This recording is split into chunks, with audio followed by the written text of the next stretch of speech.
Voilà, vous avez toujours raison d'être branché et connecté dans votre site internet www.congodialogue.com.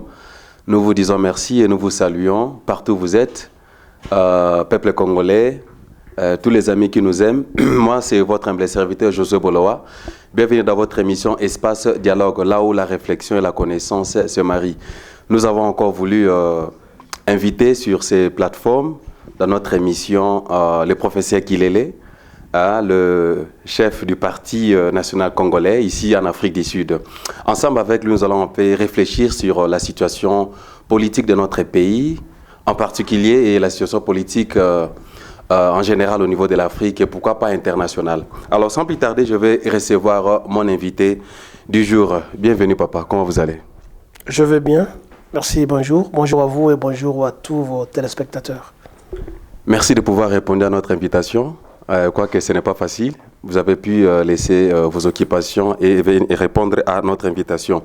Juste un petit mot, je crois que votre visage est populaire et connu, mais il y a de ceux-là qui peut-être pour la première fois de se brancher dans notre émission, vous voir une petite introduction.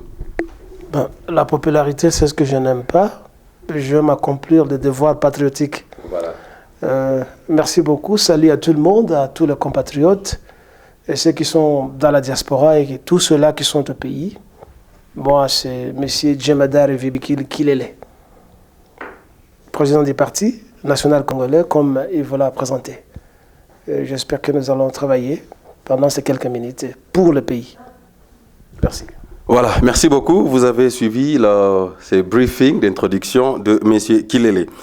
Nous allons aller directement dans les différentes situations qui se passent dans notre pays. Je crois qu'il y en a tant, mais avec le peu de minutes que nous avons essayé un peu de brosser quelques grandes lignes qui, peut-être aujourd'hui, beaucoup de Congolais qui sont au pays et qui sont aussi au niveau de la diaspora posent tant de questions et jusqu'à aujourd'hui, il n'y a pas assez de réponses. Mais ensemble, nous allons réfléchir ensemble. Monsieur Kilele, votre point de vue concernant le dialogue. Nous avons connu le dialogue et il y a eu peut-être de méli-mélo, il y a de ceux-là qui étaient in, il y a de ceux-là qui ne sont out, intéressés, ne sont pas intéressés. Alors, votre point de vue là-dessus, vous pensez que le dialogue est la solution pour élever la politique de notre pays? Ça n'a jamais été la solution, bien qu'on n'écarte pas le dialogue dans les enjeux politiques. Et je pense qu'actuellement, il faudrait commencer à changer les noms de l'abréviation de la RDC. Comment? La RDC, République démocratique du Congo, peut-être on peut commencer à l'appeler maintenant la République de dialogue corrompu, la RDC. Parce que nous n'allons que de dialogue en dialogue, et ce dialogue n'aboutit à rien. La conclusion est toujours dans les côtés des occupants et des oppresseurs. Ça a été une erreur, vous savez, pour les Congolais, d'entrer dans ces halls où ils sont allés, paraît-il, dialoguer. Mais je pense que tout le monde qui s'y précipitait y était allé pour s'accaparer d'un poste quelconque et de pouvoir œuvrer à la pérennisation du pouvoir d'occupation des Rwandais qui sont des pays soutenus par la communauté internationale. Le dialogue ne va jamais arranger la situation du pays. Et nous sommes en train de nous voiler la face et chercher à éviter les solutions classiques que d'autres pays qui ont été dans la même situation, la situation similaire dans laquelle nous sommes, ont utilisé pour se libérer.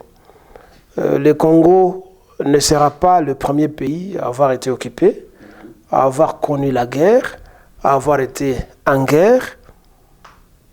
Dans le passé, plusieurs pays ont été envahis.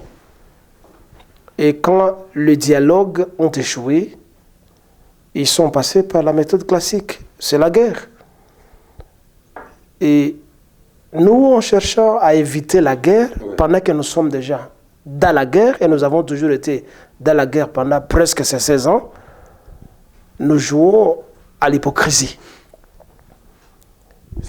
C'est-à-dire, nous épousons la thèse des agresseurs.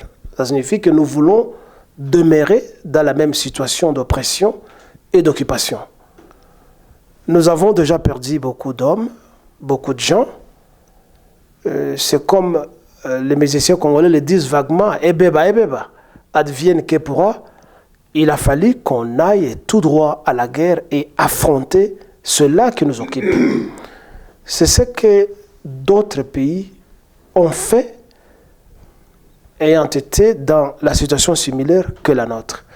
Le Vietnam, la Chine, la France, l'Europe en général, lorsqu'elle était sous la botte hitlérienne, quand les dialogues ont échoué, c'est le crépitement d'armes et qui ont remplacé le dialogue. Alors, ce que nous devons faire, nous l'avons déjà dit plusieurs fois et d'autres ont parlé des soulèvements populaires, ce que nous devons faire pour le moment, nous les Congolais, c'est de ne pas trop attendre de politiciens. Parce que les politiciens cherchent le positionnement pour se satisfaire. Ce que nous devons faire, parce que l'État ne va pas nous armer. Ce que nous devons faire, c'est attaquer l'oppresseur là où ils sont en arrachant des armes de ces gens-là. Quand on prend une arme auprès d'un oppresseur, on le tue, on est capable de s'emparer de la deuxième arme, de la troisième et de la quatrième. Avant que l'intervention des agresseurs ne puisse s'intensifier, on aura déjà occupé un quartier, 2 quartiers et 3 quartiers avec des armes qu'on aura récupérées auprès des oppresseurs. Donc, je lance un appel à nos compatriotes d'aller dans des casernes militaires, d'attaquer les Rwandais, les Burundais et les Ougandais là où ils sont. Commençons à ravir des armes. Ne passez pas du temps à entendre ce qui se dit dans les dialogues ou à attendre les résultats du dialogue. Parce que le pays est violé et contre la violence. Comme la Bible le dit, la loi du talion. Œil pour œil, dent pour dent. Nous n'allons pas continuer à dialoguer. Quand on dialogue à tout moment, ça signifie qu'on est faible. Et la faiblesse veut dire on est incapable de se défendre, alors on accepte l'esclavage. Or, je pense que ce n'est pas l'idéal ou la vision des Congolais d'être des esclaves éternels. Donc, nous devons quitter nos maisons, chercher à voler, à nous emparer des armes des oppresseurs. Les oppresseurs ne sont pas seulement les envahisseurs qui sont venus d'ailleurs. Les oppresseurs, d'abord c'est nous-mêmes, les Congolais, nous qui sommes des collaborateurs des oppresseurs. Alors, certains de nos frères qui sont ministres, qui sont au gouvernement, qui sont dans l'armée, qui sont dans la police et qui jouent le sapeur-pompier, ce sont ceux-là que nous devons commencer à cibler. Parce qu'il n'y a pas un Kagame fort, il n'y a pas un Kanambe fort, il n'y a pas un Museveni fort sans l'appui des Congolais. Alors, nous devons d'abord cibler les Congolais, nous devons nous attaquer aux ministres de Kanambe, nous devons torchonner leurs maisons, nous devons commencer à nous emparer de leurs enfants, de leurs femmes, kidnapper leurs enfants, leurs femmes. Là, ils vont raisonner 1 à 2 fois. Donc, ne comptez pas sur le dialogue, ne comptez pas sur les prêches de Tshisekedi qui nous parlent de cartons, je ne sais pas, rouge, jaune ou bleu. Ça, ce sont des chapitres à oublier. Ce sont des gens qui reçoivent de l'argent, ils ont des comptes bien classés et cachés. Nous y arriverons, M. Kilele. L'histoire nous montre que la population congolaise, c'est une population pacifique. En lançant ce message, essayez un peu d'être un peu bilingue là pour que nos mamans, nos grands parents puissent aussi écouter le message. Alors, quand vous lancez de tels messages, d'ailleurs, c'est pas tout le monde. D'ailleurs, pour avoir des larmes, c'est tout un problème. N'est-ce pas, même ici en Afrique du Sud, il faut avoir les licences, ainsi de suite. Ne voyez-vous pas que vous poussez les gens au soulèvement un peu drôle? Allez, prenez des armes, attaquez les Congolais qui sont, on peut les appeler les traîtres, n'est-ce pas? Attaquez leurs enfants, attaquez leurs femmes, ainsi de suite. Ne voyez-vous pas que vous poussez la population congolaise à un soulèvement qui, peut-être demain après-demain, ça peut amener les gens à perdre leur vie? D'entrée de jeu, dans cette émission, je parlais d'un devoir patriotique. Ouais.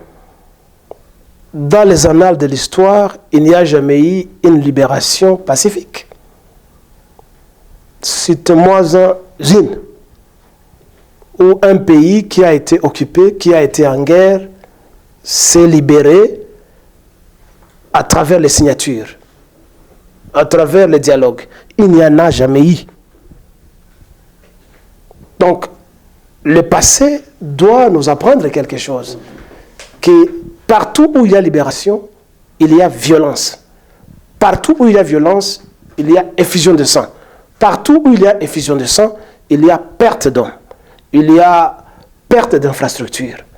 Nous ne devons pas craindre. L'être humain ne disparaîtra jamais sur la terre. L'être humain, c'est une plante. Vous voyez ça? Vous pouvez brûler une forêt, c'est un champ que vous mettez en jachère. Après une certaine période, vous allez voir de nouvelles plantes pousser.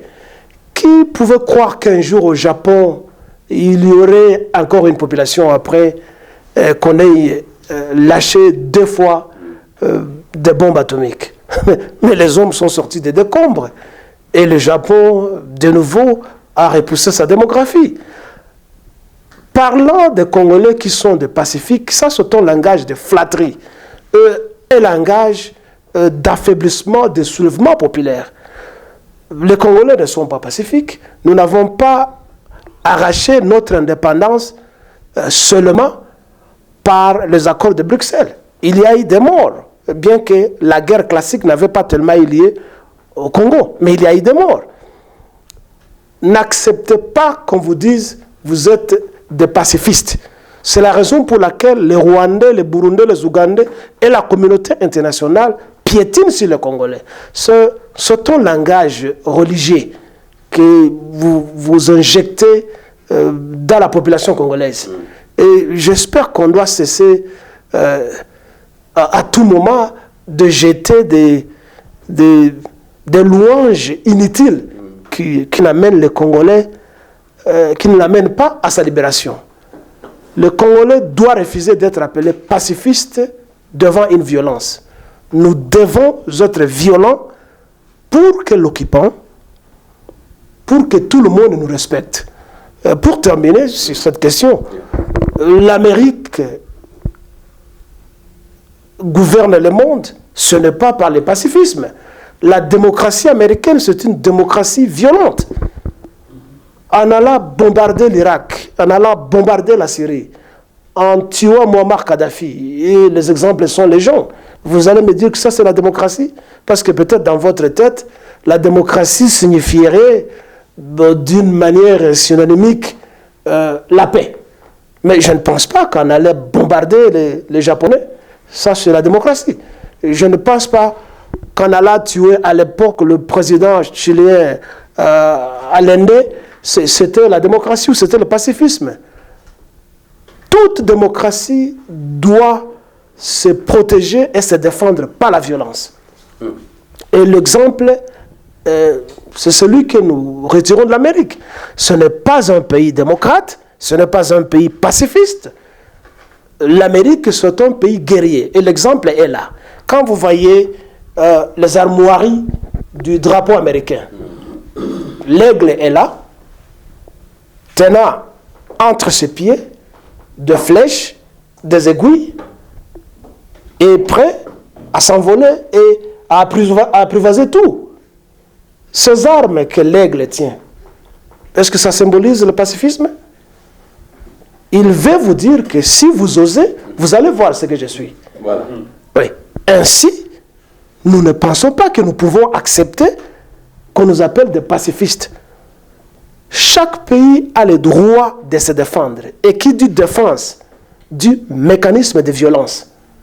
Et le Congo doit être un pays violent, étant entouré par 12 pays, ou je ne sais pas, 9 qui font notre frontière, avec tout ce que nous regorgeons comme richesse et qui attire l'envie du monde entier. Nous n'allons jamais survivre avec le pacifisme religieux, le pacifisme catholique, où l'on vous dit le Congo c'est un pays pacifiste, vous allez faire couler le sang des gens, mais le sang des Congolais depuis 1482, quand le capitaine navigateur portugais a foulé le sang congolais, le sang des Congolais a commencé à couler depuis ce jour. Quand on a désintégré le royaume du Congo et d'autres royaumes à l'intérieur du Congo, le sang congolais a commencé à couler jusqu'aujourd'hui. Nous ne devons pas nous voiler la face et oublier l'histoire en nous abreuvant de versets bibliques et d'autres religions et qui n'amènent pas la paix chez nous et qui nous rendent esclaves. Les Congolais doivent être des guerriers. Et c'est grâce à l'attitude guerrière que jusque-là le Congo n'a toujours pas basculé et n'a pas toujours été dominé par Kagame, parce que Kagame aujourd'hui, c'est un hégémoniste. Il tire la philosophie hégémoniste des Américains et des pays européens. Un tout petit pays qu'il est. Aujourd'hui, le Rwanda, c'est l'exemple de l'hégémonie militariste. Et qu'est-ce qui manque aux Congolais? Qu'est-ce qu'un Rwandais pour nous les Congolais? Si la communauté internationale peut quitter, que le 52 pays qui nous occupent de l'ONU peut quitter, est-ce que le Rwanda, le Burundi, l'Ouganda peuvent tenir? 24 heures, c'est beaucoup pour que les Congolais marchent sur ce pays et les broient. Nous y reviendrons. Monsieur Kilelo, nous signalons à nos téléspectateurs que nous sommes avec le professeur Kilele, le président du Parti national congolais ici en Afrique du Sud.